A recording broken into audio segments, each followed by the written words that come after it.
Hello guys, very good morning. Welcome है, स्वागत है। आप देख रहे हैं लगातार हमारा यूट्यूब चैनल सीजी कंप्यूटर्स और मैं हूँ वेद, प्रयोगशाला परिचायक, जिसमें आप देख पा रहे हैं जीव विज्ञान की क्लास और जीवों का वर्गीकरण हम देख रहे हैं। लगातार देख पा रहे हैं, 2 क्लास हो चुका है और आज तीसरा क्लास है, थर्ड क्लास है। और आज हम बात ही करेंगे एनिमल का वर्गीकरण। ठीक है, चलिए तो क्लास को स्टार्ट करते हैं। देखिए, जैसे कि हमने देखिए जीवों का वर्गीकरण, जीवों का वर्गीकरण, ठीक है। और वर्गीकरण के आधार पर हमने बात की, तो हम बात करेंगे 2 टाइप की यहाँ पर। एक एनिमल किंगडम, या जिसे हम कहते हैं जंतु जगत वर्गीकरण या जंतु जगत का वर्गीकरण, ठीक है। और दूसरा हम देखेंगे प्लांट किंगडम, प्लांट किंगडम, या जिसे हम कहते हैं पादप का वर्गीकरण, ठीक है। तो सबसे पहले हम देख लेते हैं जंतु जगत, फिर उसके बाद हम चलेंगे पादप। चलिए, ठीक है। तो प्रॉपर 2 क्लास हो चुके हैं, 2 क्लास आप देख चुके हैं। और आपकी जो सिलेबस यहाँ पर, जो चीज यहाँ पर दी गई है, 9th क्लास का हम जो सिलेबस डिस्कस कर रहे थे, इसी के आधार पर पूछा जाएगा। और यहाँ पर जो भी चीज दी चुकी थी, वो सारे के सारे यहाँ पर क्या हो गए हैं, खत्म हो गए हैं, ठीक है, जैसा कि हम पढ़ चुके हैं।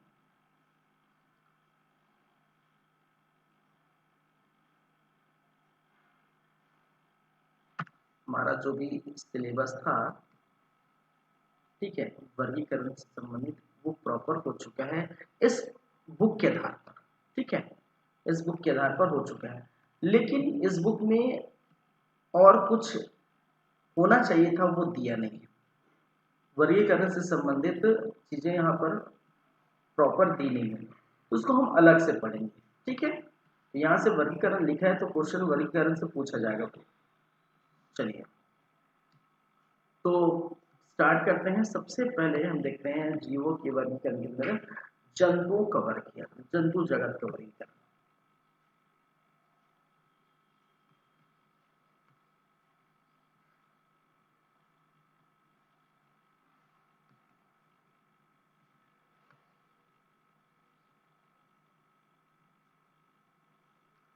जंतु जगत का वर्गीकरण, ये जिसे हम कहते हैं classification of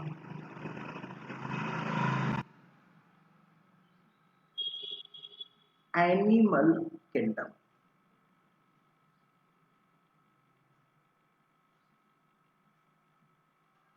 classification of animal kingdom या जंतु जगत का वर्गीकरण। क्लियर है यहां तक बातें? चलिए, अब देखिए जंतु जगत की वर्गीकरण के अंतर्गत हम बात करेंगे एक शख्स का, जिसका नाम है अरस्तु, ठीक है। अरस्तु, अरस्तु ने सर्वप्रथम, उन्होंने कुछ आधार बनाकर जंतुओं का वर्गीकरण किया है, ठीक है। उनकी प्राकृतिक गुणों को आधार मानकर जंतु का वर्गीकरण किया है, ठीक है। तो इसको अगर हम लिखें, तो अरस्तु ने क्या किया है, प्राकृतिक जीवों के प्राकृतिक गुणों के आधार पर वर्गीकरण किया है,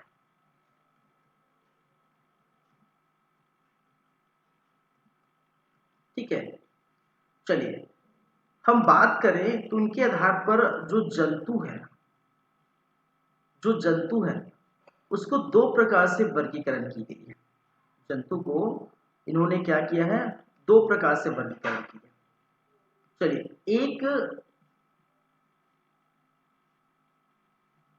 एक जिसे नाम दिया गया है, क्या दिया गया भाई, एनेमा, नाम इंपॉर्टेंट है, याद रखेंगे, एनेमा, या इंग्लिश में इसको एनीमिया कहते हैं, एनेमा, ठीक है। और दूसरा इनेमिया, इनेमा, या जिसे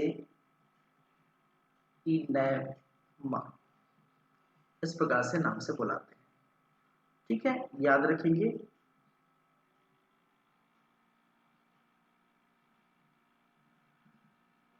क्लियर है यहां तक? अब देखिए, ये जो है, ये आधार माना है, ये दो प्रकार के जो क्लासिफिकेशन किया है, ठीक है, तो जो आधार माना है उनके गुण के आधार पर, तो वो कौन होंगे, आरसीबी, ठीक है, रेड ब्लड कार्पस, या जिसे हम कहते हैं लाल रक्त कणिका। तो ऐसे जीव, याद रखेंगे, ऐसे जीव जो आरसीबी, जिसके शरीर में आरसीबी नहीं मिलता, ठीक है, ऐसे जीव या बोल सकते हैं ऐसे जंतु जिनके शरीर में आरसीबी नहीं मिलता, उसको एनीमिया ग्रुप में रखा गया। इसका मतलब क्या है, हम शॉर्ट में लिख रहे हैं आरसीबी, या जिसे हम कहते हैं, क्या कहते हैं भाई, रेड ब्लड कार्पस, ठीक है। ऐसे जीव जिसमें आरसीबी, रेड ब्लड कार्पस या बोलते हैं, और लाल रक्त कणिका जिसको हम बोलते हैं, क्या बोलते हैं, लाल रक्त कणिका, रक्त कणिका, कणिकाएं, लाल रक्त कणिकाएं, यहां पर क्या होता है भाई, अपसेंट होता है, अपसेंट होता है, मतलब अनुपस्थित होता है, अपसेंट होता है, ठीक है। तो ऐसे जीव जिनके शरीर में लाल रक्त कणिका या आरसीबी अपसेंट होता है, उसको एनीमिया ग्रुप में रखा गया है, ठीक है। जैसे कि हम बात करें एग्जाम्पल्स लेकर, एग्जाम्पल, तो एग्जाम्पल के अंतर्गत स्पंज हो गए, आपके मोलस्का हो गया, मोलस्का, आपकी सिलेंड्रेटा हो गया, इसका मतलब जो अकशे अकशेरुकी है, कशेरुकी जीव, अकशेरुकी जीव का मतलब मैंने बताया था, जिनके शरीर में हड्डी नहीं होती, कहने के बाद जिनके शरीर में, ठीक है, क्या नहीं होता, रीढ़ की हड्डी नहीं होती, ठीक है, मेरुदंड अपसेंट होता है, ठीक है, याद रखेंगे, मेरुदंड, मेरुदंड क्या होता है, अपसेंट होता है, ठीक है, नहीं होता, नहीं होता। ऐसे जीवों को किस में रखा गया है भाई, और देखिए, मेरुदंड जिसमें उपस्थित नहीं होता, जिसमें आरसीबी नहीं होती, ऐसे जीवों को एनीमिया में रखा गया है, याद रखेंगे। चलिए, अगर हम बात कर लेते हैं दूसरे में, तो इसमें याद रखेंगे आरसीबी प्रेजेंट होती है, आरसीबी क्या होती है, प्रेजेंट होती है, मतलब आरसीबी उपस्थित होती है, याद रखेंगे, ठीक है। सॉरी, आरबीसी है ना, आरसीबी बार बार क्यों, आरबीसी है ना, आरबीसी, आईपीएल वाला आरसीबी नहीं है भाई, आरबीसी है, दो पैसे में लिख दिया। चलिए, अब बात करते हैं, यहां पर प्रेजेंट होती है, और लेकिन याद रखिए, इनको भी दो भागों में डिवाइड किया गया है, दो भागों में इसको विभाजित किया गया है। एक भाग कहलाया है जरायुज, जरायुज, क्या कहते हैं, एक बार जरायुज, या जिसे हम कहते हैं वीपी पोरस, क्या कहते हैं भाई, वीपी पोरस, या जिसे हम कहते हैं जरायुज। और दूसरा क्या कहलाता है, अंडायुज, या जिसे कहते हैं ओविपोरस, यहां लिख देता हूं नीचे, अंडायुज, या जिसे कहते हैं वोविपोरस, ठीक है। अब ये वीपीपोरस क्या है और बूबीपोरस क्या है भाई, ठीक है। तो याद रखिए, देखिए जरायुज और अंडायुज। जरायुज कहने का मतलब है ऐसे जीव जो अपने बच्चों को सीधे बच्चे के रूप में जन्म करते हैं, ठीक है। कहने का मतलब ऐसे जीव जो अपने संतान जो जन्म देते हैं वो सीधे डायरेक्ट बच्चे के रूप में देते हैं, उसको हम कहते हैं जरायुज, ठीक है। ऐसे जीव जो अपने संतान बच्चे के रूप में जन्म देते हैं उसको हम कहते हैं जरायुज, ठीक है। और ऐसे जीव जो अपने संतान अंडे के रूप में जन्म देते हैं, अपने बच्चे को किसके रूप में जन्म देते हैं, अंडे के रूप में, ठीक है। जैसे आपका क्या हो गया, मछली हो गया, ठीक है, आपका मुर्गी हो गया, ठीक है। मुर्गी का पहले अंडा निकलता है, अंडे के बाद चूजा निकलता है, ठीक है। तो वो अंडे से ही उत्पन्न होता है। जैसे पक्षी हो गया, ठीक है, अंडे देती है। फिर आपके मछली हो गए, अंडे देती है। उसके बाद ही वो बच्चा जो है उससे निकलता है, अंडे से निकलता है। तो जो अंडे से निकलता है उसको हम कहते हैं अंडायुज। लेकिन जरायुज जो डायरेक्ट बच्चा पैदा करते हैं, जैसे मनुष्य है, जैसे हम हैं, ठीक है, जितने भी स्तनधारी या बोल सकते हैं और कुत्ता है, ठीक है, बिल्ली है, ये सभी क्या करते हैं, डायरेक्ट जो है जो शिशु के रूप में जो बच्चों के रूप में उनको जन्म देते हैं, उसको हम कहते हैं जरायुज। तो याद रखें, जरायुज मतलब डायरेक्ट बच्चे के रूप में जन्म देना, अंडायुज मतलब सबसे पहले अंडे देंगे, वहां से और जो है चूजे निकलेंगे, और तो उसके बाद जो होगा उसको हम कहते हैं अंडायुज, ठीक है, याद रखेंगे। तो ये दोनों बातें याद रखेंगे, जरायुज और अंडायुज का मतलब क्या है। चलिए, अंडायुज नाम से स्पष्ट है, जो अंडे देने वाले हैं। चलिए, उसको हम लिख सकते हैं सीधे सीधे बच्चे को जन्म देना, बच्चे को जन्म देते हैं,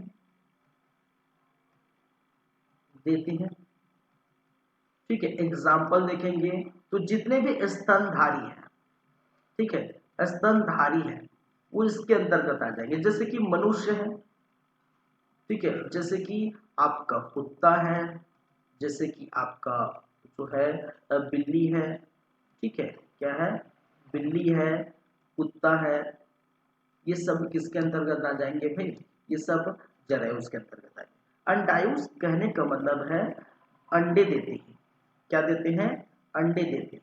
और अंडे देने के बाद जो है बाद में यहाँ से चूजे निकलते हैं।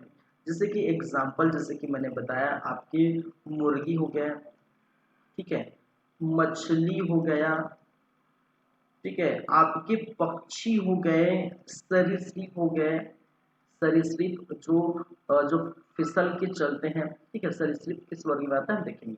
सरीसृप हो गए, तो मुर्गी, मछली, पक्षी, सरीसृप या डाइस के अंतर्गत आए, ठीक है। तो जंतु जगत का वर्गीकरण अरस्तु ने जीवों के प्राकृतिक गुणों के आधार पर किया और आधार बनाया किसको भाई, RCB को, ठीक है। RBC, बार बार ये इसलिए लिखा हूं, ठीक है, RBC यहाँ पर भी है, ठीक है, RBC को बनाया, याद रखेंगे। रक्त, लाल रक्त कणिका या रेड ब्लड कॉर्पस जिसको हम कहते हैं, उसको क्या बनाया, आधार बनाया, ठीक है। क्लियर है बातें यहाँ पर। चलिए, तो जंतु जगत का वर्गीकरण अरस्तु के आधार पर ये है। अब बात करें आधुनिक जंतु जगत का आधुनिक वर्गीकरण, ठीक है, या modern classification of animal kingdom जिसे हम कहते हैं, ठीक है। तो वो हम देखेंगे, याद रखेंगे,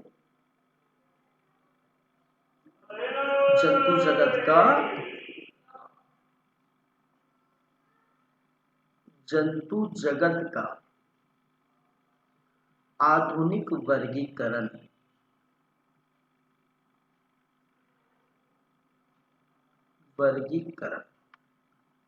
या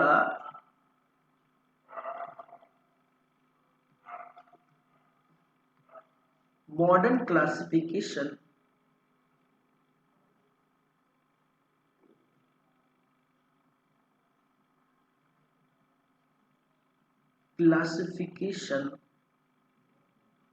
ऑफ एनिमल किंगडम,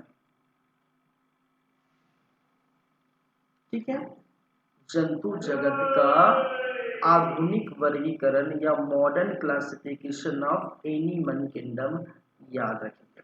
चलिए, अब इसमें दो बातें हैं भाई, इसमें कितनी बातें हैं? दो बातें। इसको दो तरह से हम क्या करेंगे? वर्गीकरण करेंगे।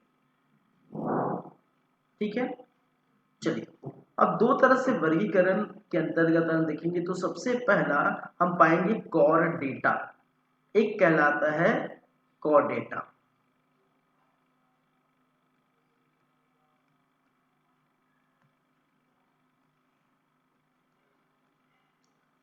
या इंग्लिश में इसको कॉर डेटा ही कहते हैं, कॉर डेटा हम कहते हैं, तो कोई दिक्कत नहीं, नाम तो नाम ही है। और इसे वर्टिब्रेट भी कहते हैं। क्या कहते हैं? वर्टिब्रेट, वर्टिब्रेट, कॉर्डेटा या वर्टिब्रेट। ठीक है, कशेरुकी, कशेरुकी, कशेरुकी प्राणी। चलिए एक याद रखेंगे, कशेरुकी प्राणी। दूसरा, अब कॉर्डेटा है तो दूसरा होगा नॉन कॉर्डेटा। क्या भाई? नॉन कॉर्डेटा, या जिसे हम कहते हैं अकशेरुकी। कशेरुकी के अंतर्गत यहां पर देखने को मिलेगा, या जिसे हम कहते हैं इनवर्टिब्रेट्स। आप कोई भी नाम याद रखेंगे, ठीक है, हिंदी याद रखिए चाहे इंग्लिश याद रखिए, आपकी मर्जी। ठीक है, चलिए नॉन कॉर्डेटा या अकशेरुकी के अंदर यहां पर देखने को मिलेगा। नॉन कॉर्डेटा को हम अलग से और क्लासिफिकेशन करेंगे, लेकिन पहले हम समझ लेते हैं कॉर्डेटा क्या है और नॉन कॉर्डेटा के अंतर्गत क्या है। ठीक है, जैसे कॉर्डेटा कहने का मतलब है यहां पर अकशेरुकी से है, अकशेरुकी, कशेरुकी, और इसका तात्पर्य यह है कि जिसमें ऐसे जीव, ऐसे जंतु जिसमें मेरुदंड प्रेजेंट नहीं होता। ठीक है, या फिर हम कहते हैं मेरुदंड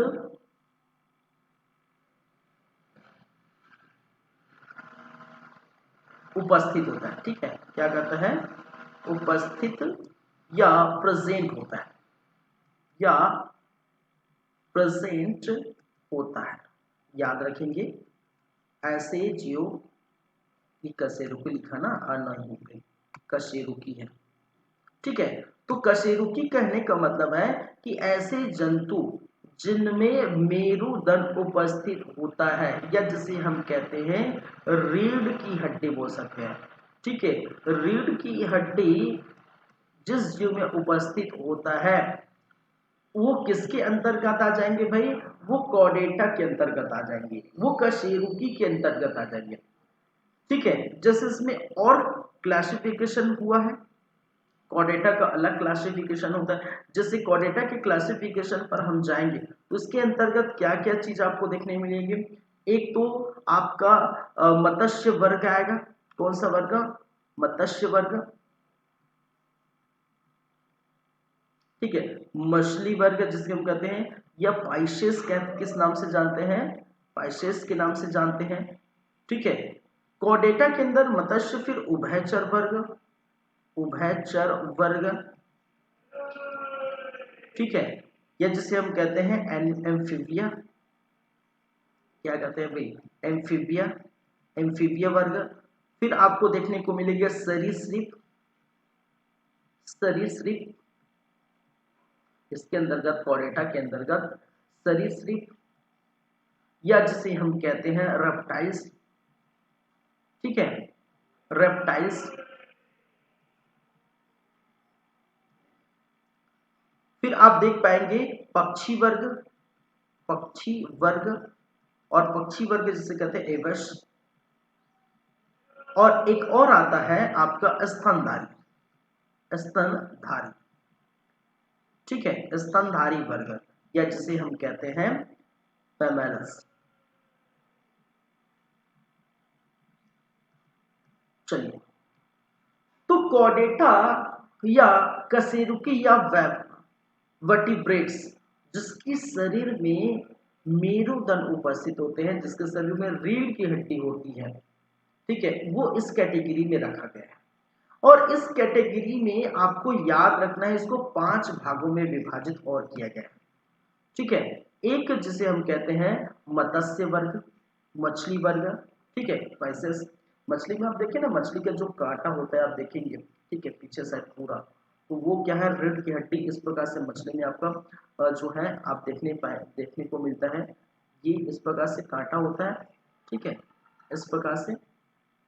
और यही है आपका रीढ़ की हड्डी, ये वाला, ठीक है, ये वाला पोर्शन क्या है, रीढ़ की हड्डी।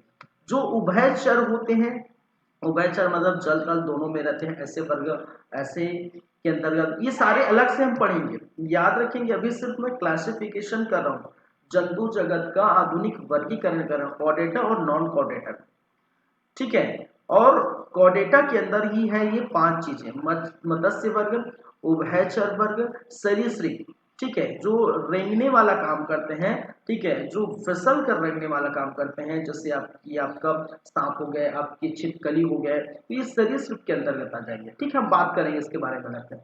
पक्षी वर्ग, जितने भी पक्षी है, स्तनधारी वर्ग है, मैमल्स वर्ग है, स्तनधारी वर्ग है, ठीक है, वो सब इसके अंतर्गत आ जाएंगे। जैसे कि हम स्तनधारी, ठीक है, मनुष्य है, कुत्ता है, बिल्ली है, मैंने कहा स्तनधारी, तो जितने भी स्तनधारी वर्ग है ये भी इसके अंतर्गत आ जाएंगे, ठीक है। तो ये 5 और सब क्लासिफिकेशन याद रखिए, कॉर्डेटा के अंदर 5 सब क्लासिफिकेशन। चलिए अब बात करते हैं अलग से किसके बारे में, अकशेरुकी। अब इसको समझ गए, अकशेरुकी, यहां पर मैं लिख दे दो अकशेरुकी या इनवर्टिब्रेट्स, इसका तात्पर्य है कि जिनके शरीर में ऐसे जंतु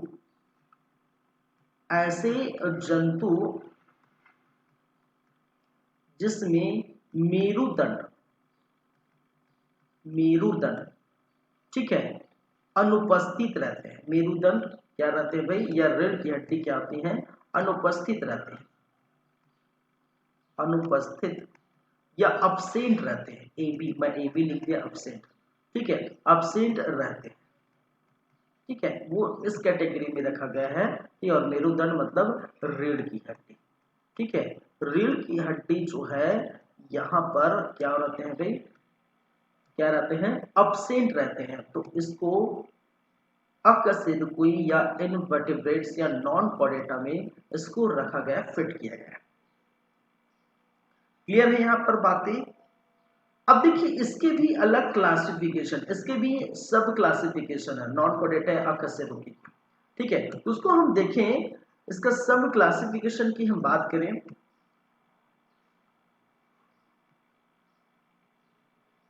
नॉन कॉर्डेटा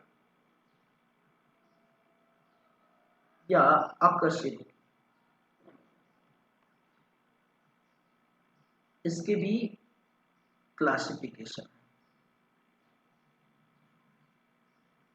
अब इसको हम 2 भागों में हम जो है इसको बांट सकते हैं, इसके 2 क्लासिफिकेशन है, 2 भाग है। एक भाग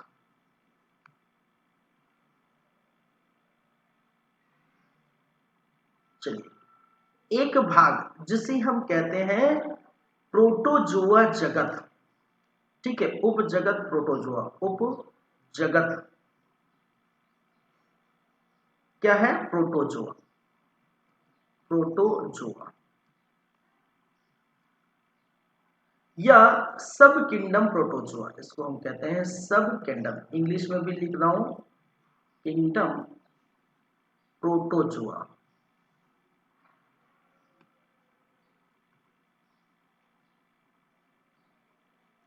चलिए, सब किंगडम प्रोटोजोआ।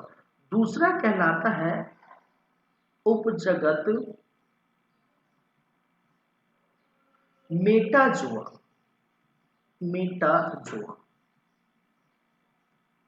ठीक है, उपजगत मेटाजोआ, या जिसे हम कह देते हैं, क्या कहते हैं भाई, सब किंगडम मेटाजोआ, सब किंगडम मेटाजोआ।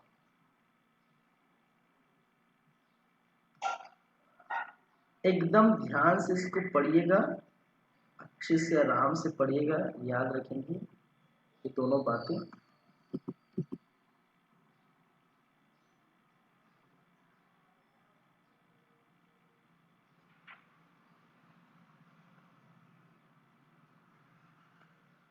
चलिए ठीक है, अब इसको भी दो भागों, इसको भी, इसके भी कुछ पार्ट्स हैं, इसको भी क्या किया है, क्लासिफिकेशन किया है। अब इसमें हम बात करेंगे इसमें कौन कौन से यहाँ पर आते हैं इसके अंतर्गत।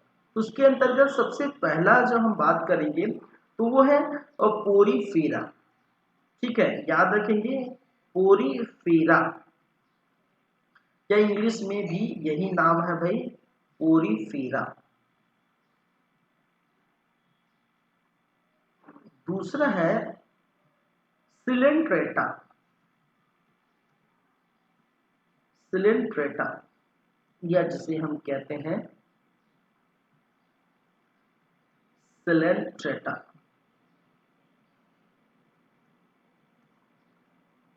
थर्ड याद रखेंगे प्लेटेहेलमिन्थेस,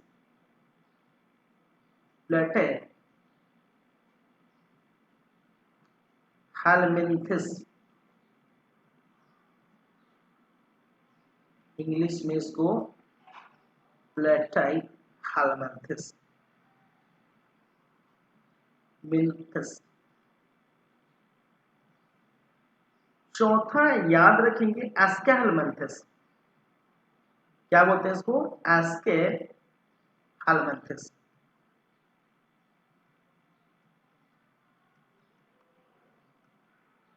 ये जिसे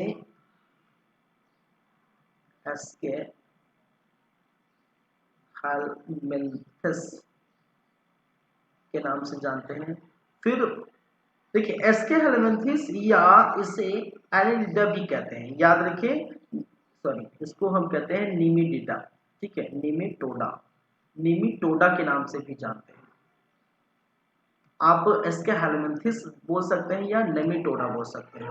क्या है, निमिटोडा। ठीक है, निमेटोडा, दोनों नाम से आप इसको पहचान सकते हैं, जान सकते हैं। ठीक है, हटा देता हूं फिलहाल। एनिलिडा, पांचवा है एनिलिडा, एनिलिडा।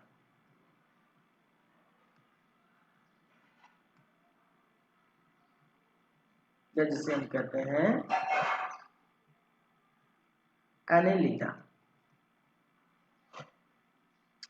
छठा, सातवां, आठवां यहीं पर लिख देता हूं। ठीक है, इस तरफ मैं लिख देता हूं, इसको हटा। छठा, छठा है आपका आर्थ्रोपोडा, आर्थ्रोपोडा। ठीक है,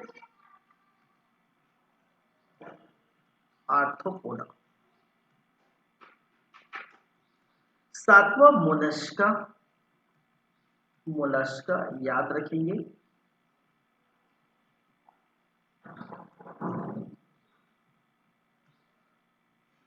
सातवां के बाद आठवां इकाइनोडर्मेटा। ठीक है, इकाइनोडर्मेटा।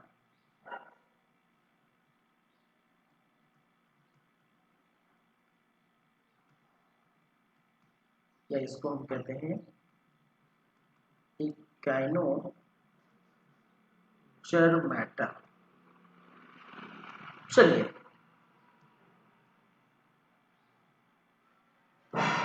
ठीक है, नॉन कार्डेटा या अकशेरुकों को फिर से क्या किया है, डिवाइड किया गया है। एक उपजगत प्रोटोजोआ में बांटा गया, दूसरा उपजगत मेटाजोआ में बांटा गया।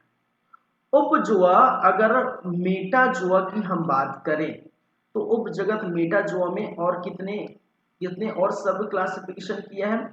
अब देख सकते हैं, पोरीफेरा, पोरीफेरा, सिलेंट्रेटा, प्लेटाहेलमिन्थेस, एस्केहेलमिन्थेस। ठीक है, एस्केहेलमिन्थेस को हम निमिटोडा भी कहते हैं। तो दोनों दोनों में से कोई एक आप पुकारिए, ठीक है, कोई दिक्कत नहीं है, एस्केहेलमिन्थेस या निमिटोडा। पांचवा है एनिलिडा, छठा है आर्थ्रोपोडा, सातवां है मोलस्का, आठवां इकाइनोडर्मेटा। तो ये 8 जो है मेटाजोआ के अंतर्गत रखे गए हैं। और प्रोटोजुआ के अंतर्गत, ठीक है, कोई नहीं है इसमें जीव, हम अलग से हम देखेंगे। चलिए देखिए, ये जितने भी मैंने अभी बताया है, अभी तक तो पढ़ाई एक तरह से हमने स्टार्ट ही नहीं किया। जंतु जगत का सिर्फ हमने वर्गीकरण देखे थे, जितने भी हैं सिर्फ और सिर्फ क्या देखे, केवल हमने केवल अभी फिलहाल वर्गीकरण देखे, ठीक है। चलिए, तो ये जितने 3 पेज है, एक ये पेज, ये दूसरा पेज और तीसरा पेज, ये तीनों पेज आपको याद होना चाहिए। अगर ये तीनों पेज आपको समझ में आता है, तीनों पेज याद होता है, तब आप आगे बढ़ेंगे तो आसान होगा आपके लिए, ठीक है। चलिए, क्लियर है यहाँ तक बातें? यहाँ कुछ दिया हुआ है क्या इसके बारे में अगर हम बात करें,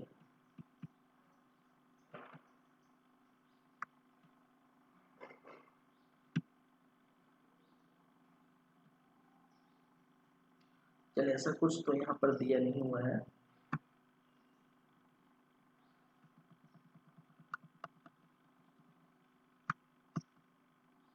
ये जो थी आपको, ये वाला पेज अगर याद रखना है तो ये वाला पेज है जो दिया हुआ है। जैसे जंतु को दो तरह से बांटा गया है, जिसमें रीढ़ की हड्डी उपस्थित रहते हैं, इसी को हमने कॉर्डेटा नाम दिया है, कॉर्डेटा नाम दिया है। और इसी रीढ़ के भी अनुपस्थित रहते हैं, इसको नॉन कॉर्डेटा नाम दिया है, नॉन कॉर्डेटा नाम दिया है, ठीक है। और यहाँ नॉन कॉर्डेटा का क्लासिफिकेशन नहीं किया गया।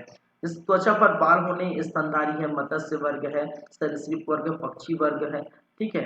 ये सारे को अलग से क्लासिफिकेशन किया है, ठीक है। लेकिन आपके ये जंतु जगत का वर्गीकरण आप देख पा रहे हैं, लेकिन आपके जो नॉन कॉर्डेटा वाले पार्ट हैं, जैसे मैंने अभी जस्ट कहा प्रोटोजोआ, प्रोटोजोआ और मेटाजोआ, इसको क्लासिफिकेशन में नहीं बताया है, इसको नहीं दिया गया है यहाँ पर। तो याद रखें, इसी चीज को हमें अभी पढ़ना है। क्लियर है यहाँ तक बातें? चलिए, तो स्टार्ट करते हैं। सबसे पहले हम देखिए, एक एक करके हम बात करेंगे। सबसे पहले यहाँ पर जंतु जगत का आधुनिक वर्गीकरण में सबसे पहले हम देखेंगे नॉन कॉर्डेटा वाले पार्ट को हम देखेंगे, ठीक है। कहने का मतलब ये वाले पार्ट को। तो सबसे पहले उपजगत प्रोटोजोआ को देखेंगे, उसके बाद उपजगत मेटाजोआ को देखेंगे, क्योंकि ये खत्म हो जाएगा तो उसके बाद ये प्रॉपर हम देखेंगे। उसके बाद चलेंगे कहाँ पर, कॉर्डेटा वाले पार्ट में। जैसे मत्स्य वर्ग, उभयचर वर्ग, सरीसृप और पक्षी वर्ग है, पांचों को अलग देखेंगे। तो यहाँ पर भी मैं बार बार बोल रहा हूँ, 2-3 क्लास इसके बाद भी और होगा, बचेगा, तो ये आप याद रखेंगे।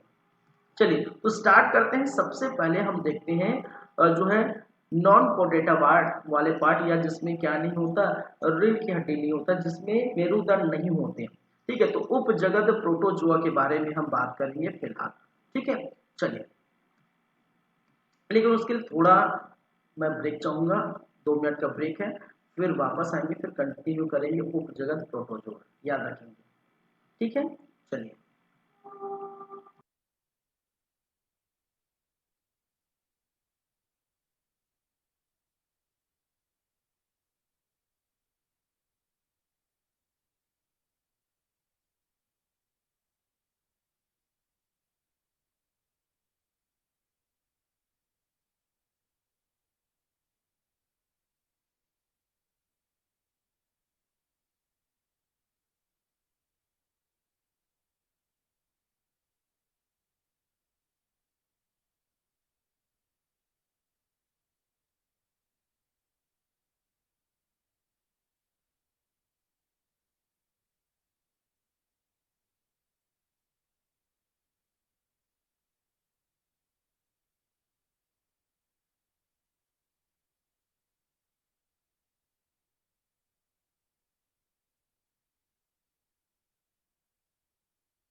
चलिए, वेलकम है, स्वागत है आप सभी का फिर से।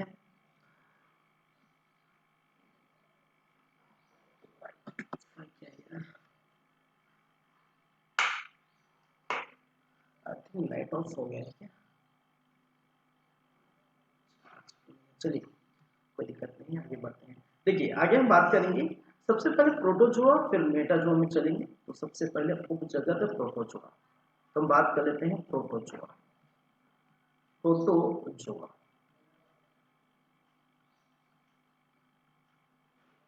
या प्रोटोजोआ।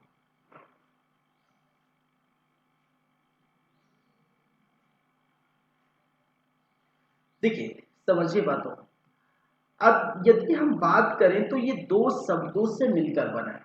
ठीक है, यहाँ पर प्रोटो जो है दो शब्दों से मिल, एक है प्रोटोस और दूसरा है क्या है, जोअर। और इन दोनों से मिलकर बना हुआ है, इन दोनों से मिलकर बना हुआ है जिसका नाम है प्रोटोजोआ।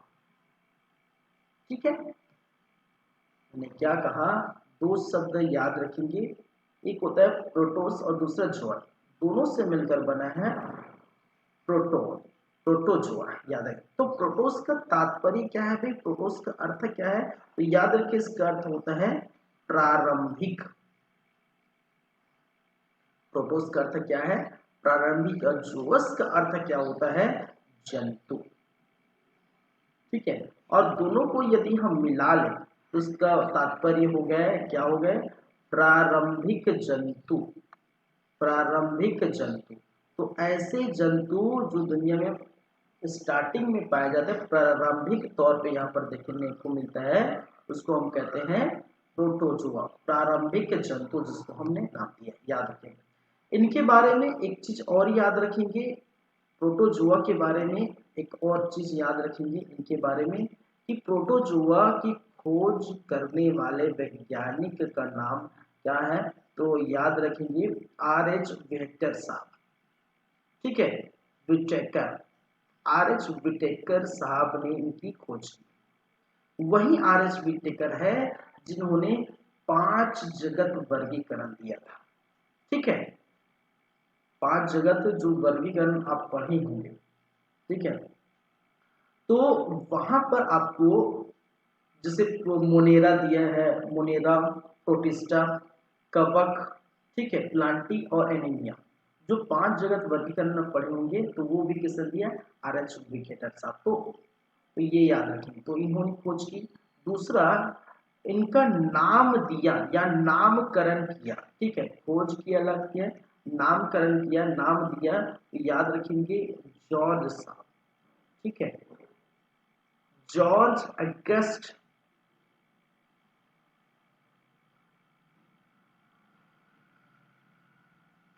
जॉर्ज अगस्ट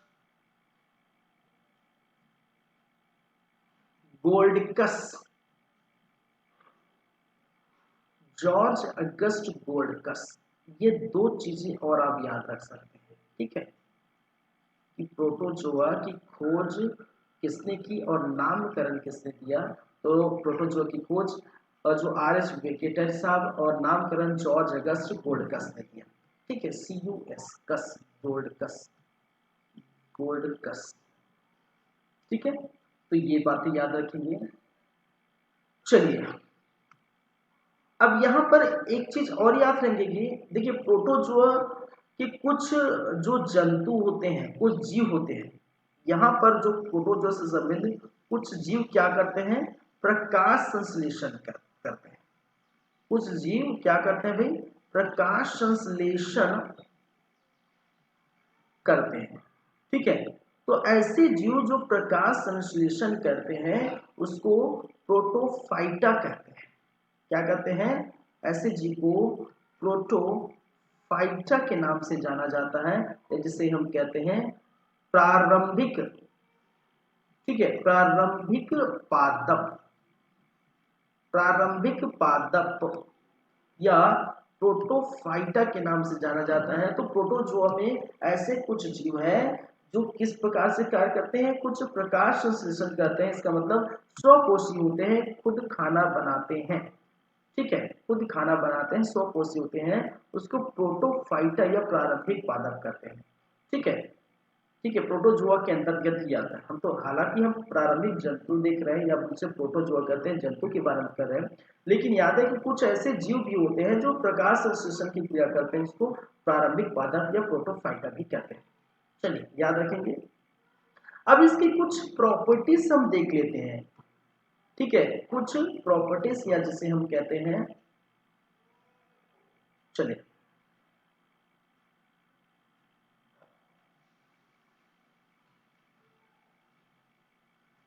या बोल सकते हैं इसकी कुछ विशेषताएं बोल सकते हैं।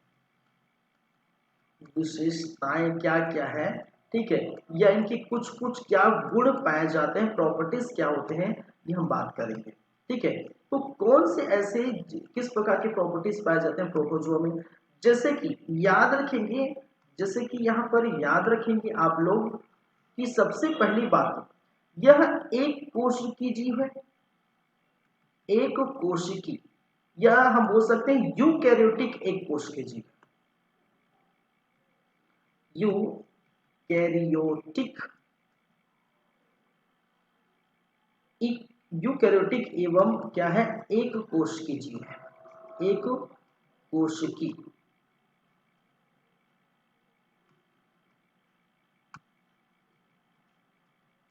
या जिसे हम कहते हैं यूनिसेलुलर, यूनिसेलुलर। ठीक है, एक कोशिकी।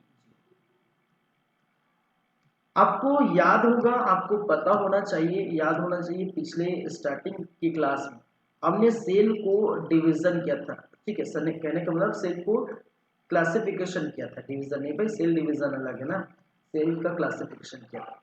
सेल का क्लासिफिकेशन हमने किया था, तो याद रखें, एक को मैंने कहा था यूनिसेलुलर, या जिसे हम कहते हैं एक कोशिकी, एक कोशिकी, और दूसरा मैंने कहा था मल्टी सेलुलर। ठीक है, अलग से इसके अंतर्गत भी था, जिसे प्रोकैरियोटिक मैंने कहा था, प्रोकैरियोटिक, कैरियोटिक।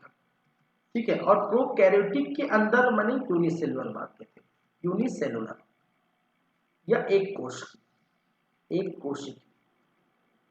और दूसरा मैंने कहा था यूकैरियोटिक, यूकैरियोटिक, या जिसे हम हिंदी में भी यूकैरियोटिक कहते हैं भाई, कहते हैं कि नहीं, और इसमें भी यू जो प्रोकैरियोटिक कहते हैं, इंग्लिश में, हिंदी में भी प्रोकैरियोटिक। इसके अंतर्गत मैंने दो बातें की थी, एक यूनिसेलुलर भी होता है, यूनिसेलुलर भी होता है, और दूसरा मल्टी सेलुलर भी होता है। यह कहने का मतलब है एक कोशिकी भी होते हैं और दूसरा बहुकोशिकी भी होते हैं। क्या होते हैं, बहुकोशिकी। ठीक है, तो यूकैरियोटिक जीव और एक कोशिकी जीव, ठीक है, ये इसके अंतर्गत किसको रखा गया है, इसी के अंतर्गत रखा गया है प्रोटोजोआ को, प्रोटोजोआ को इसी के अंतर्गत, सॉरी जस्ट 1 मिनट वेट करेंगे। सिस्टम ऑफ होने के अलर्ट दिखा दिया भाई, क्योंकि चार्ज नहीं है और लाइट ऑफ है, मुझे ध्यान नहीं आया, सिस्टम लगातार इंडिकेट कर रहा है। ठीक है, बैटरी ऑफ, बैटरी ऑफ करके। ठीक है, तो मैं इसको कल कंटिन्यू करता हूँ। ठीक है, इसको हम कल स्टार्ट करेंगे नेक्स्ट क्लास में। अभी तक के लिए ठीक है, रखते हैं, थैंक यू, बाय।